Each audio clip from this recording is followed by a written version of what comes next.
Okay, good morning. Welcome to Iyun HaMishna. I want to further discuss Terumos Perak Yud, Mishnah Yud. Talks about pickling a regular vegetable with vegetables that are called chasit.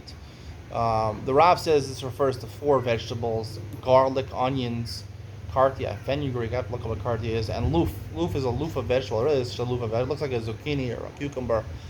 It's very absorbent. That's why loofah sponge is named after it. You know what loofah sponges? I use one of them in the shower. They're very good. They're very handy. They lather very well. You don't have to use so much body wash.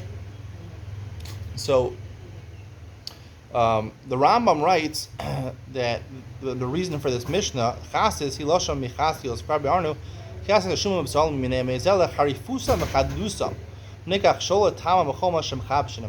Therefore, the halacha is if you take an onion and you pickle it with a regular pepper, a bell pepper, or a vegetable that's not spicy, it'll absorb. So, because it's very sharp, that's the explanation he gets over here. It wouldn't exactly fit into loof. Loof is not necessarily a sharp vegetable. It's a zucchini. I'd like to suggest that everyone thinks that the reason batzel it's charif, right?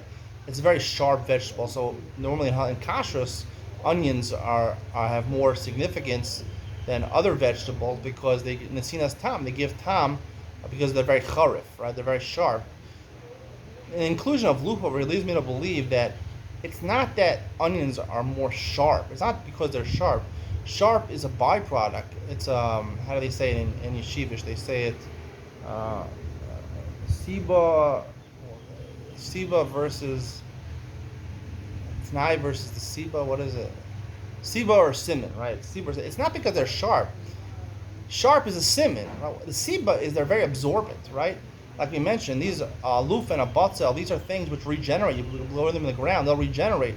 They're very spongy types of things. You know, you squish an onion, you know, if you soak it in water, it's very squishy. It's very absorbent, like a loof. And a garlic also, these are very squishy animals. Every vegetable has a very sharp taste. It's just the vegetables that are loose and squishy and absorbent, not only are they absorb more, but they're also polate more. Like the Gemara says, kabolo kach polto. Just like it absorbs a lot, it'll also emit a very strong thing. So every vegetable has a lot of taste. The problem is that vegetables have a hard time emitting that taste into your mouth or into other vegetables. Every vegetable has a taste, and people have a very good sense of taste, could taste these things. It's just these vegetables, since they're more absorbent, they're softer primarily at their core, they're easier to emit their taste. So it's not that they're sharper than other vegetables, it's just as a simon, that it's a natural result of the fact that they're more absorbent and they're more spongy and they're more able to not only bolea, not only to accept taste, but also to emit taste. So therefore, that's the basis of the halacha. Like the Rambam seems to say, it's because they're sharp. No, it's because they're absorbent. That's why the loof is included. It's a very absorbent vegetable. That's why it gives them a strong taste. And that's what the basis of the halacha over here, that if you have a yarak shal chulim, chas shal truma, you have, let's say you have an onion, which is truma, and a regular bell pepper, which is chulin, and you pickle them together. So therefore, because it is so absorbent, batzel, and it emits a very strong taste because it's absorbent also, so therefore it'll even be able to emit it even to a yarak, a bell pepper, which is not cut up, which is whole. It'll get inside that. Or if the yarak, the bell pepper, is truma, and the chas shel chulin, right? Then, even though it emits a very strong taste, but the yarak shel truma, the bell pepper, will not absorb that. It's a little hard to understand this, right? It should be the same thing. You see that, you know, that when it comes to belia,